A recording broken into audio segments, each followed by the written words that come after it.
Olá, queridos amigos.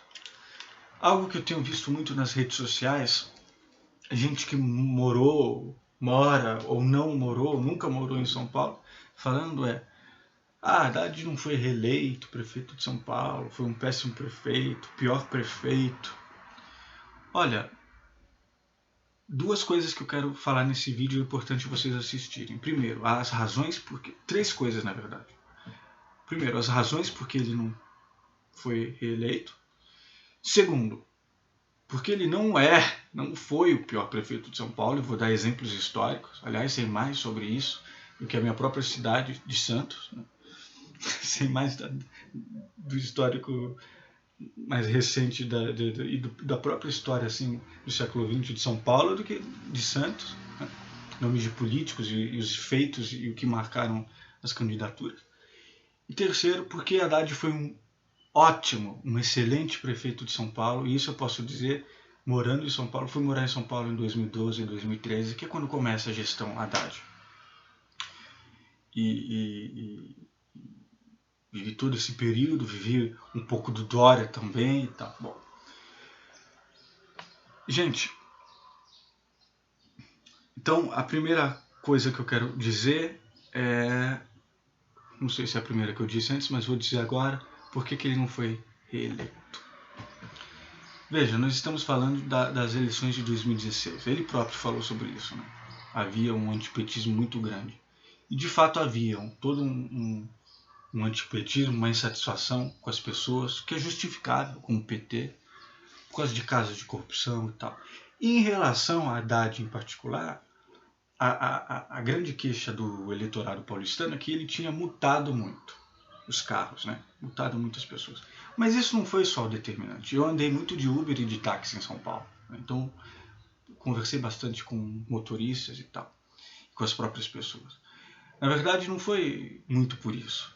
Foi não pelos seus defeitos, foi pelos seus acertos. E é isso que eu quero falar depois, porque ele foi um excelente prefeito, né?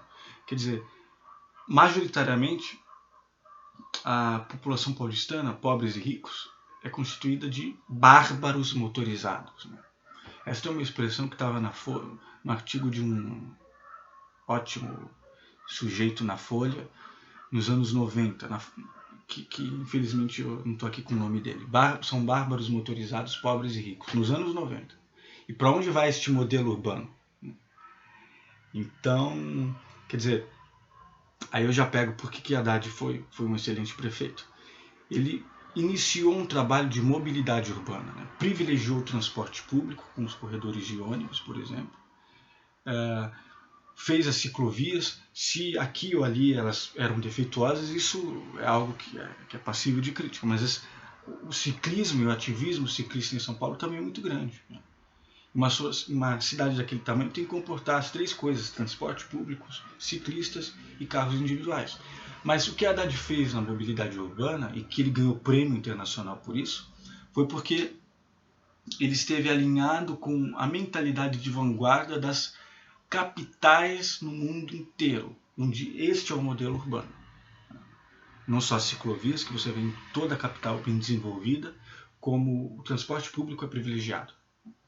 Então é claro que o motorista paulistano médio vai ficar puto, porque ele chega nos lugares, no trabalho, com 30 minutos de atraso a mais, um pouquinho ou menos, um pouco ou 15 minutos, qualquer coisa assim de atraso, dependendo da região, tá, ou até mais.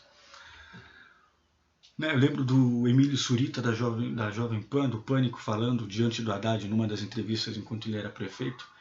Eu fico puto, venho te xingando porque eu chego 15, 30 minutos mais atrasado. Mas eu sei que você está certo, porque esse é um modelo que dá certo numa sociedade e que faz sentido. Enquanto que quem pega transporte público, na verdade, estava chegando antes.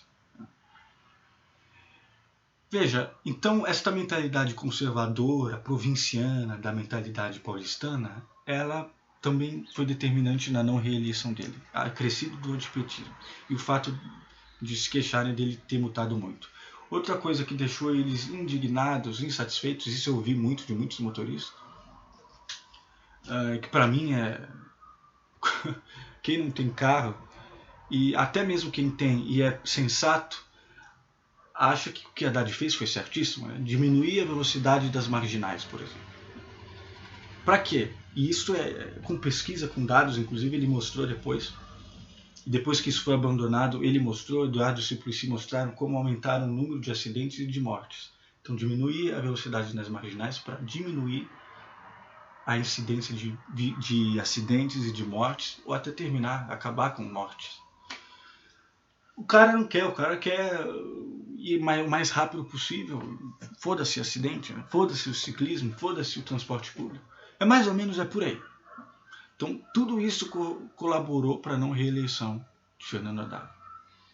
O número de brancos e nulos foi mais alto do que o Dória conseguiu, do que o Haddad conseguiu. Para vocês verem o tamanho dessa insatisfação. Mas o Dória conseguiu essa marketagem enganar uma parcela considerável, antipetista, né? Ele, em coisas que não lhe cabiam, falando o tempo todo contra o Lula, num momento assim que havia uma difamação do Lula muito grande, o Lula estava mais ou menos estigmatizado. O Dória foi pelo rabo dessa polarização. Depois fez um trabalho, aí que eu entro e não sei se eu disse, mas o Haddad também iniciou em 4 anos tudo isso, hein? Ele foi condenado pelos acertos dele, e grande parte da população paulistana sabe disso também, inclusive. Mas ele iniciou, como disse o Ciro Gomes há 1 ano atrás, que é um gerúndio, mas eu uso porque fica mais consistente, há 1 ano atrás do que há 1 ano, que Haddad iniciou um trabalho de humanização de São Paulo. Por exemplo, abrir a Paulista aos domingos é um trabalho de humanização. E tem um trabalho também em relação aos parques, à área verde, etc. Bom,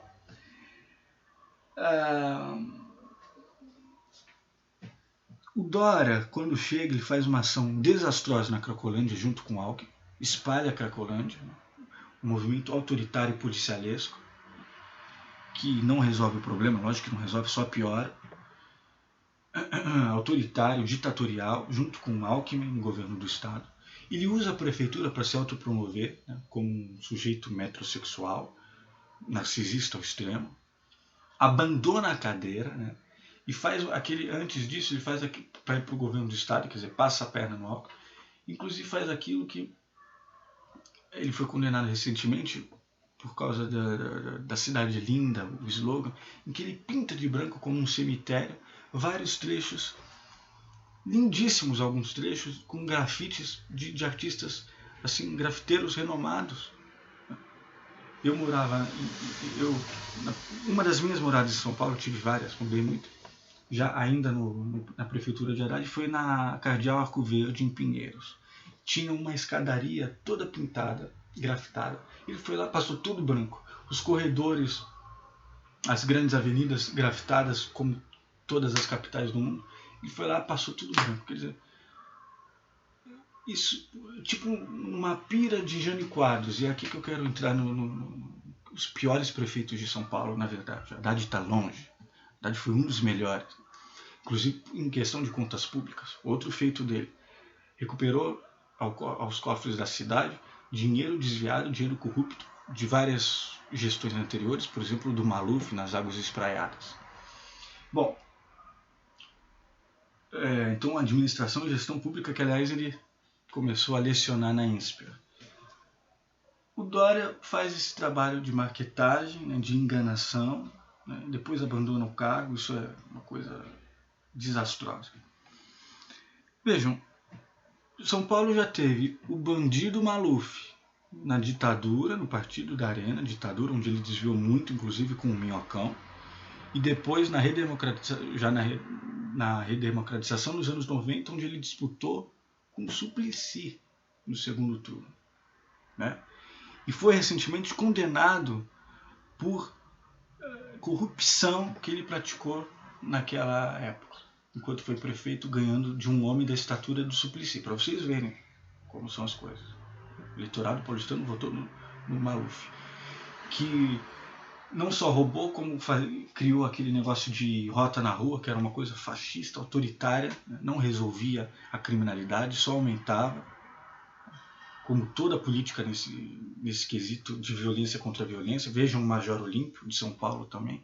Quer dizer, há uma cabeça ultraconservadora e extremista em São Paulo que não quer pegar, por exemplo, a pobreza e tratar da renda, da educação, mas tudo bem. Isso eu tenho dito o tempo todo, com mais profundidade do que eu estou falando agora. Vocês podem procurar em textos e em vídeos. Não vou me aprofundar nesse tema, mas só para... Então, o bandido Maluf, nos estertores da ditadura, finais de anos 70, José Maria Marinho, o bandido da FIFA, né, foi prefeito. O doido do Jânio Quadros, nos anos 80, que, entre várias coisas absurdas, proibiu o skate na cidade de São Paulo. É que nem o Dória querendo apagar todos os grafites. O dinamismo da cidade de São Paulo não permite isso. Vão ter mais grafites, e é bom que tenha. Lógico, com uma estrutura, com algo bem feito. Skate, você não vai proibir. Depois veio a Erundina e acabou com isso. Tem até foto dela tentando andar de skate. Primeira mulher prefeita de São Paulo, tal, colocada pelo PT. O PT começou a ganhar uma força ali. Bom, isso também foi uma prefeitura que terminou num momento delicado e conflituoso. Bom, Jânio Quadros, o doido do Jânio Quadros, o doido e autoritário do Jânio Quadros, o bandido e autoritário e filhote da ditadura Maluf, corrupto, o bandido corrupto do José Maria Marinho, o corrupto do Celso Pitta, mais recentemente. Então, gente, perto de tudo que eu estou falando aqui, Haddad é um anjo, né? Inclusive porque ele teve um trabalho importantíssimo no Ministério da República antes de ser prefeito. Fortaleceu o Enem através de outros programas sociais, educacionais, políticos importantes que precisam ser aperfeiçoados, como ProUni, SISU, FIES Sem Fiador, que permitiu toda uma geração chegar, negligenciada historicamente na história do Brasil, chegar ao ensino superior, estudar assim de cursos técnicos, ensino técnico, disciplinas técnicas, até filosofia, sabe? Uma coisa rica, investimento em bolsas de estudo, pós-graduação, mestrado, doutorado, investimento em ciência e tecnologia nesse aspecto da educação, que é importantíssimo para um país, todo país desenvolvido e em desenvolvimento. Então, e todas essas políticas de humanização e de mobilidade urbana em São Paulo, que eu já disse. Não foi reeleito por causa os grandes feitos dele foram esses, como ministro da Educação e prefeito de São Paulo. Eu vivi isso como migrante morando em São Paulo, tal, e achei queria votar em São Paulo para poder votar nele. Mas voto em Santos. Bom, isso é importantíssimo. Depois listei os piores, não sei se tem mais, mas os piores prefeitos de São Paulo, pelo menos na história um pouco mais recente. Haddad é um anjo perto deles, tem feitos significativos e os outros eu não vejo nenhum feito significativo, ao contrário. Bandidagem, corrupção e autoritarismo. Incluindo Dória. Depois, falei também porque ele não foi eleito. O antipetismo, o fato das multas, dos radares, da diminuição de velocidade. Quer dizer, pelos feitos dele. Pelos feitos dele. Por essa mentalidade ultraconservadora, motorizada, que quer levar a cidade para um caos e um abismo daqui a médio e longo prazo.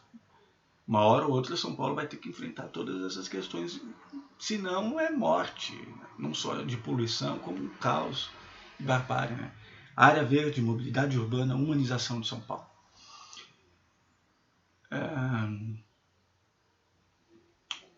Quero terminar dizendo que quando eu vou a São Paulo, nesses últimos tempos, a cidade está abandonada. O clima assim, de uma coisa de injustiça social muito grande. Voltaram crianças para o semáforo, né?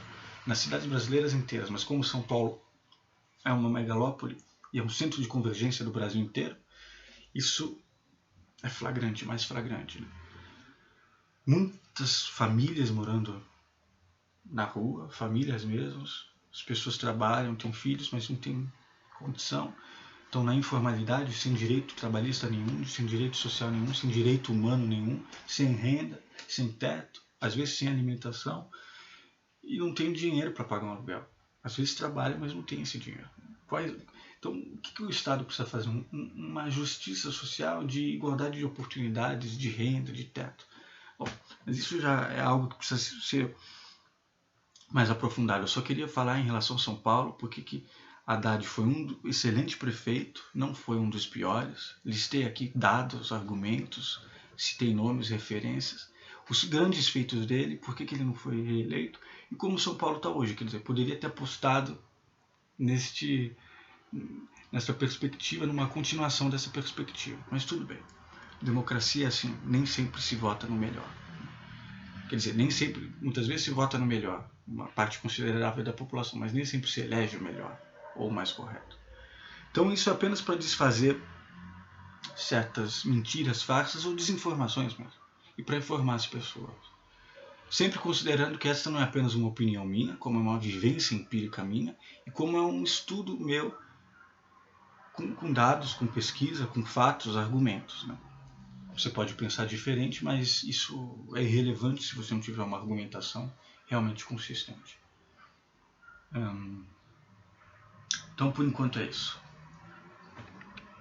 Há todo um arsenal e material de notícias e pesquisas e estudos individuais, independentes ou maiores, com dados mais concretos em relação à gestão do Haddad, mas além da gestão do Haddad, acima disso, as grandes questões que eu coloquei aqui, de humanização de São Paulo, de área verde e de mobilidade urbana pública, e também algo imprescindível que eu esqueci de falar, que foi um grande feito do Haddad, que é tentar incentivar um plano diretor, sei lá, de não sei quantos anos, para que as próximas gestões se comprometam com um plano diretor que não seja abandonado, que vise o desenvolvimento da capital através de uma sustentabilidade, através de um desenvolvimento social, urbano, logístico e de mobilidade também. O plano diretor é algo importantíssimo para uma cidade como São Paulo. Então, por enquanto é isso. Espero que eu tenha informado algumas pessoas. Peço aqui que neste momento delicado se vote em Fernando Haddad, mesmo que se venha fazer uma oposição depois. Ele adotou agora o plano de governo do Ciro e ele pretendia já fazer antes disso uma reforma tributária, uma reforma bancária, investir na renda e no emprego, que é o que o país precisa. Não ficar falando em arma e na educação também, em livros. Não ficar falando em arma, ficar querendo censurar as escolas, pensamento crítico nas escolas e querer perseguir um comunismo inexistente quando o resto do mundo fala nos efeitos nocivos do neoliberalismo, as reformas que precisam ser feitas no capitalismo, o mundo inteiro falando em sociedade de consumo, consumismo, consumo, falando em mercado. Isso é coisa de quem se deixa levar por pseudo-filósofos e politiqueiros.